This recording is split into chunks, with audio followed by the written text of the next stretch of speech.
ಮಿತ್ರ ಸಂಘಟನೆಯಾದ ಸಹಕಾರ ನಗರದ ಸಹಮತ ಸಾಹಿತ್ಯ ಸಾಂಸ್ಕೃತಿಕ ಮತ್ತು ಕಲೆಯ ಸಂಘ ಇದು ಸಹ ನಿರಂತರವಾಗಿ ಪ್ರತಿ 4ನೇ ಭಾನುವಾರ ಪ್ರತಿ ತಿಂಗಳು ಸಾಹಿತ್ಯ ಸಾಂಸ್ಕೃತಿಕ ಕಲೆಯ ಕಾರ್ಯಕ್ರಮಗಳನ್ನು ನಿರಂತರವಾಗಿ ಮಾಡ್ಕೊಂಡು ಬರ್ತಾ ಇದೆ. ಅವರ ಒಂದು ಆಸೆಗೋಸ್ಕರ ನನ್ನ ಆಸೆಯೂ ಸೇರಿ ಇವತ್ತು ಅವರು ಸಹಕಾರ ಕೊಡ್ತಾ ಈ ಕಾರ್ಯಕ್ರಮವನ್ನು ವ್ಯವಸ್ಥೆ ಮಾಡಿದ್ದೀವಿ. ಸಹಮತಿಗಳೆಲ್ಲರೂ ಬಂದಿದ್ದಾರೆ, ಮತ್ತೆ ಸ್ಥಳೀಯ ಸ್ನೇಹಿತರು ಬಂದಿದ್ದಾರೆ. ಕಾರ್ಯಕ್ರಮಕ್ಕೆ ಸ್ವಾಗತವನ್ನ ಕೋರುವ ಕೆಲಸವನ್ನ ನಾನು ಮಾಡ್ತೇನೆ. ಈ ಬೆಂಗಳೂರಿನ ಜಂಜಾಟದ ಬದುಕಿನಲ್ಲಿ, ಸಂಚಾರದ ಒತ್ತಡದಲ್ಲಿ ಪ್ರತಿದಿನವೂ ಗಡಿಬಿಡಿಯ ಬದುಕು ಇದ್ದಿದ್ದಾಗಿದೆ. ಅದಕ್ಕೋಸ್ಕರ ಒಂದು ದಿವಸನಾದ್ರೂ ಪ್ರಕೃತಿಯ ಮಡಿಯಲ್ಲಿ ಪ್ರತಿಭೆಗಳನ್ನ ಪ್ರದರ್ಶನ ಮಾಡುತ್ತಾ ನಮ್ಮ ಪ್ರತಿಭೆಯನ್ನ ಬೇರೆಯವರಿಗೆ ತೋರಿಸುತ್ತಾ ಒಂದು ಸಂತೋಷವನ್ನ ಪಡೋಣ ಅನ್ನೋ ಉದ್ದೇಶದಿಂದ ಇಲ್ಲಿ ಕಾರ್ಯಕ್ರಮವನ್ನು ವ್ಯವಸ್ಥೆ ಮಾಡಿದ್ವಿ.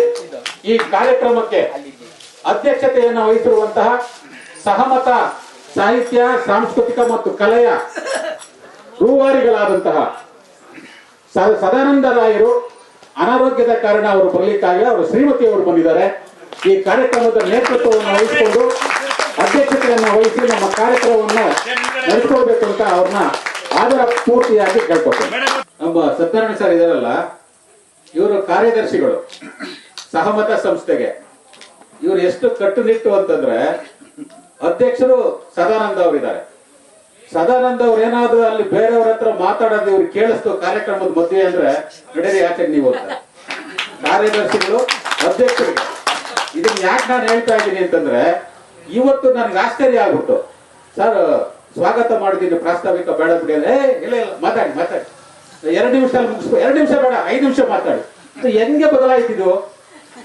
ಅಲ್ಲಿ ಅಧ್ಯಕ್ಷರಿಗೆ ಬಿಡಲ್ಲ, ಇಲ್ಲಿ 1.5 ಗಂಟೆ ತಡ ಆಗಿದೆ, ಆದ್ರೂ ನೀವು ಮಾತಾಡಿ ಅಂತ ಹೇಳ್ತಾರೆ. ಅಂದ್ರೆ ಇದು ಪ್ರಕೃತಿಯ ಒಂದು ಚೈತನ್ಯ. ಈ ಪ್ರಕೃತಿಯ ಚೈತನ್ಯ ಅಷ್ಟು ಚೈತನ್ಯ ಕೊಟ್ಟಿದೆ, ಅವರಿಗೆ ಬದಲಾವಣೆ ಆಗ್ಬಿಟ್ಟಿದ್ದಾರೆ ನಮ್ಮೂರಿಗೆ ಬಂದು ಇವಾಗ. ಅದಕ್ಕೋಸ್ಕರ ಇವರು ಅಷ್ಟೊಂದು ಕಟ್ಟುನಿಟ್ಟಾಗಿದ್ದು 1 ನಿಮಿಷನೂ ಅವರು ಒತ್ತುವರಿ ಮಾಡಕ್ ಬಿಡದೇ ಇರೋಂಥವ್ರು, ಇಲ್ಲ ನೀವು 2 ನಿಮಿಷ ಬೇಡ 5 ನಿಮಿಷ ಮಾಡೋದು ಮಾತಾಡ್ತೇನೆ ಅಂತ ಅದಕ್ಕೆ ನಂಗೆ ಬಹಳ ಸಂತೋಷ ಆಗ್ತದೆ. ವಿಶೇಷವಾದ ಧನ್ಯವಾದಗಳು ಸರ್ ನಿಮ್ಗೆ. ಸಹಮತ ಸಂಸ್ಥೆಯಲ್ಲಿ ಇದನ್ನ ನನ್ನ ಬಗ್ಗೆ ಪಾಲನೆ ಮಾಡಿ. ನಾನೇನಾದ್ರೂ ಮಾತಾಡುವಾಗ ನನ್ಗೊಂದು 5 ನಿಮಿಷ ಹೆಚ್ಚಿಗೆ ಸಾಧ್ಯ ಇಲ್ಲ, ಕೊಡಕ್ಕಂತೂ ಆಗಲ್ಲ, ಅದು ಕೊಡಲ್ಲ, ಅವರು ಕೊಡಕ್ ಆಗುದಿಲ್ಲ. ಯಾಕಂದ್ರೆ 10 ಗಂಟೆಗೆ ಅದು ಶುರುವಾದ ಕಾರ್ಯಕ್ರಮ 2 ಗಂಟೆ 2:30 3 ಗಂಟೆ ಆಗ್ತದೆ. ಯಾಕಂದ್ರೆ ಊಟದ ವ್ಯವಸ್ಥೆ ಮಾಡಿರ್ತಾರೆ ಸಂಸ್ಥೆಯಿಂದ. ಅವ್ರ ಉದ್ದೇಶ ಏನು ಅಂತಂದ್ರೆ 10 ಗಂಟೆಗೆ ಬರ್ಬೇಕು, 10 ಗಂಟೆಗೆ ಇಬ್ಬರು ಬರ್ತಾರೆ, ಇಬ್ಬರಿಗೆ ಶುರು ಕಾರ್ಯಕ್ರಮ, ಯಾರಿಗೂ ಕಾಯಲ್ಲ. ಬೆಲ್ ಕೊಡ್ಕೊಂಡು ಅಧ್ಯಕ್ಷರು ಅದೇ, ಯಾಕಂದ್ರೆ ಕಾರ್ಯಕ್ರಮ ನಿಮ್ಮೂರಾಗ ಮಾಡ್ತಾ ಇರೋದು, ನಾವು ಬೆಲ್ ಹೊಡೆಯಲ್ಲ ಅಂತ ಅರ್ಥ ಮಾಡ್ಕೊಂಡಿದ್ದಾರೆ. ಅದಕ್ಕೊಂದು ಧನ್ಯವಾದ ಹೇಳ್ಬೇಕು ಅವ್ರಿಗೆ. ಒಂದು ಬೆಲ್ ಇಟ್ಕೊಂಡಿದ್ದಾರೆ. ಸದಾನಂದ ರಾಯರು ಇವ್ರೊಂಥರ ಸ್ಟ್ರಿಕ್ಟ್ ಅಂತಂದ್ರೆ ಅವ್ರೊಂಥರ ಸ್ಟ್ರಿಕ್ಟ್ ಸದಾನಂದ ರಾಯರು. ಹಾಗಾಗಿ ಇನ್ನೊಂದು ಸ್ವಲ್ಪ ನೀವು ಉಸಿರಾಡಬಹುದು, ಯಾಕಂದ್ರೆ ಬೆಲ್ ತಂದಿಲ್ಲ ಅವರು. ಅದಕ್ಕೆ 5 ನಿಮಿಷ ಮಾತಾಡ್ಬೇಕಲ್ವಾ, ನಮ್ಮ ಸಂಸ್ಥೆ ಮುಖಾಂತರ 1 ನಿಮಿಷ ಹೆಚ್ಚಿಗೆ ಕೊಡ್ತೀವಿ ಸರ್ ನಾವು, ಯಾಕಂದ್ರೆ ಬೆಲ್ ಇಲ್ವಲ್ಲ. ಅದಕ್ಕೋಸ್ಕರ 6 ನಿಮಿಷ ತಗೋಬಹುದು ನೀವು. 6 ನಿಮಿಷದ ಮೇಲೆ ಖಂಡಿತ ತಗೊಳಕ್ ಹೋಗ್ಬೇಡಿ, ಯಾಕಂದ್ರೆ ಸಮಯ ವ್ಯರ್ಥ ಆಗ್ತದೆ, ಮಳೆಗಾಲ ಬೇರೆ. ಅದಕ್ಕೋಸ್ಕರ ಇಷ್ಟೇ ನಾನು ಮಾತಾಡೋದು. ಈ ಬೆಂಗಳೂರಿನ ಜಂಜಾಟದ ಇಕ್ಕಟ್ಟಿನ ಪರಿಸ್ಥಿತಿಯಲ್ಲಿ ಒಂದು ಈ ತಣ್ಣನೆ ವಾತಾವರಣ ನೋಡಿ, ಯಾವ ರೀತಿ ಇದೆ, ಪ್ರಕೃತಿಯ ವೈಚಿತ್ರ್ಯ ಮತ್ತು ಸಾಹಿತ್ಯದ ಒಂದು ಶಕ್ತಿ ಎಷ್ಟಿದೆ ಅಂದ್ರೆ, ನಮ್ಮ ಮನೆಯಲ್ಲಿ 1 ವಾರದಿಂದ ಎಲ್ರಿಗೂ ಜ್ವರ ಬಂದಿದೆ. ನನ್ನ ಸೊಸೆಗಿನ್ನೂ ಹೋಗಿಲ್ಲ, ಆದ್ರೆ ನನಗೆ ಮಾತ್ರ ಬಂದಿಲ್ಲ. ಯಾಕೆ ಅಂದ್ರೆ ಈ ಕಾರ್ಯಕ್ರಮ, ಇದೇ ದೇವರು, ಇದೇ ಭಕ್ತಿ, ಇದೇ ಶಕ್ತಿ. ಈ ಸಾಹಿತ್ಯ, ಸಂಘಟನೆ, ಕಲೆ, ಬರವಣಿಗೆ, ಓದು ನಾನು ಮೈಗೂಡಿಸ್ಕೊಂಡಿದ್ದೀನಲ್ಲ, ಅದೇ ನನ್ನ ಭಕ್ತಿ, ಅದೇ ನನ್ನ ಶಕ್ತಿ. ಮಳೆಗಾಲ ಆಗಿರೋದ್ರಿಂದ ಮಳೆಗೂ ನಮಗೆ ತೊಂದರೆ ಆಗಲ್ಲ. ಈ ಬೆಂಗಳೂರು ಬಯಲು ಪ್ರದೇಶ, ಇದು ಸಮತಟ್ಟಾದ ಪ್ರದೇಶ, ಇಲ್ಲಿ ಮಳೆ ಹೆಚ್ಚಿಗೆ ಬರಲ್ಲ. ಆದ್ರೂ ನಮ್ಮ ಕಾರ್ಯಕ್ರಮ ಇರೋದ್ರಿಂದ 1 ವಾರದಿಂದ ಮಳೆ ಬೀಳ್ತಾ ಇದೆ.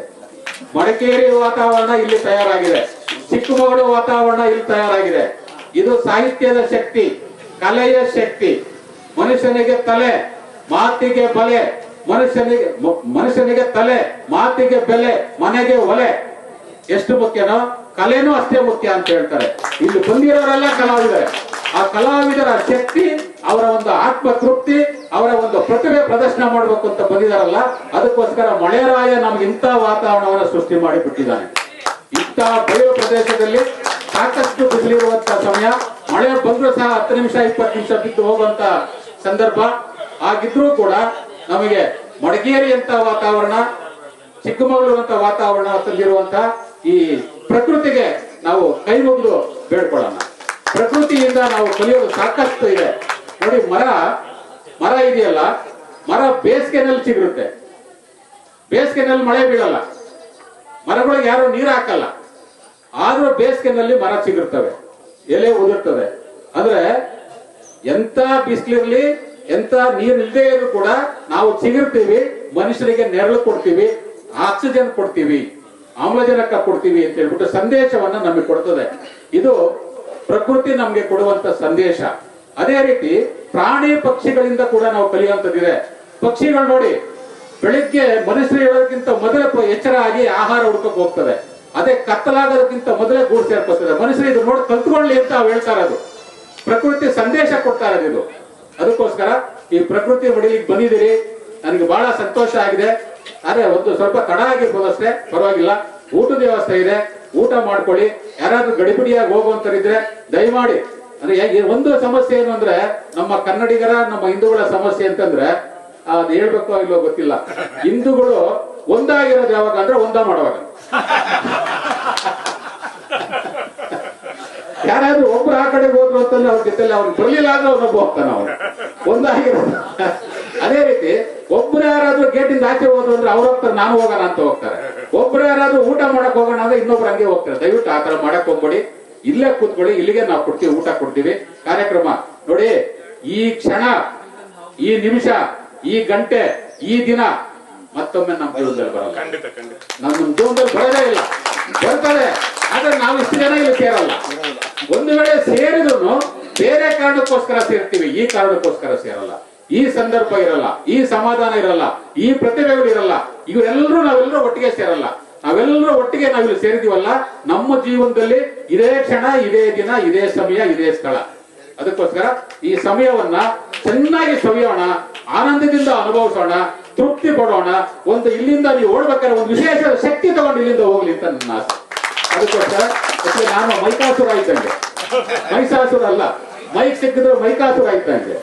ಅದಕ್ಕೆ ಈ ಹೆಣ್ಣು ಮಕ್ಳು ಇದಾರಲ್ಲ, ಹೆಣ್ಣು ಮಕ್ಳನ್ನ ಬಟ್ಟೆ ಅಂಗಡಿಗೆ ಬಿಡಬಾರ್ದಂತೆ. ಈ ಕೋಣ ಇದೆಯಲ್ಲ, ಕೋಣ ನೀರಿಗೆ ಬಿಡಬಾರ್ದಂತೆ. ಈ ಮಕ್ಕಳಿದಾರಲ್ಲ, ಕಾಲೇಜ್ ಹುಡುಗರು, ಅವ್ರ ಕೈಲಿ ಬೈಕ್ ಕೊಡ್ಬಾರ್ದಂತೆ. ಈ ಸ್ವಲ್ಪ ಸಾಹಿತ್ಯ ಕಲ್ತಿದಾರಲ್ಲ, ಅವ್ರ ಕೈಗೆ ಮೈಕ್ ಕೊಡ್ಬಾರ್ದಂತೆ. ಅದಕ್ಕೋಸ್ಕರ ನಮ್ಮ ಕೈಗೆ ಮೈ ಸಿಕ್ಬಿಟ್ರೆ ನಾವು ಬಿಡೋದೇ ಇಲ್ಲ. ಆದ್ರೂ ನಿಮ್ಮ ಎಲ್ಲ ಪ್ರತಿಭೆಗಳನ್ನ ನೋಡ್ಬೇಕಾಗಿದೆ. ಅದಕ್ಕೋಸ್ಕರ ಎಲ್ಲ ಅತಿಥಿ ಗಣ್ಯರಿಗೆ, ಎಲ್ಲ ಸಭಿಕರಿಗೆ, ಬಂಧುಗಳಿಗೆ, ಸ್ನೇಹಿತರಿಗೆ ನಮ್ಮ ಸಂಸ್ಥೆಯ ಮುಖಾಂತರ, ನಮ್ಮ ಗ್ರಾಮದ ಮುಖಾಂತರ, ನಮ್ಮ ಪ್ರಕೃತಿಯ ತೋಟದ ಮುಖಾಂತರ, ಭುವನಸಿರಿಯ ಮುಖಾಂತರ ಎಲ್ಲರಿಗೂ ಸ್ವಾಗತವನ್ನ, ಸುಸ್ವಾಗತವನ್ನ ಕೋರಿ ನಮಸ್ಕಾರ ತಿಳಿಸಿ ನನ್ನ ಮಾತನ್ನು ಮುಗಿಸ್ತೇನೆ. ಸ್ನೇಹ ಕೂಟ ಬಹಳ ಸಂತೋಷ. ಸ್ನೇಹ ಕೂಟದ್ದು 2ನೇ ನಿಮಿಷದಲ್ಲಿ ಮುಗಿಸ್ತೀನಿ. 2006ನೇ ಇಸ್ವಿಯಲ್ಲಿ ಇದು ಉದ್ಘಾಟನೆ ಆಗಿದ್ದು. ಉದ್ಘಾಟನೆ ಯಾರು ಮಾಡಿದ್ದು ಅಂದ್ರೆ ಎನ್ ವೆಂಕಟಾಚಲ ಲೋಕಾಯುಕ್ತ ತೀರ್ಕೊಂಡಿದ್ದಾರೆ. ಉದ್ಘಾಟನೆ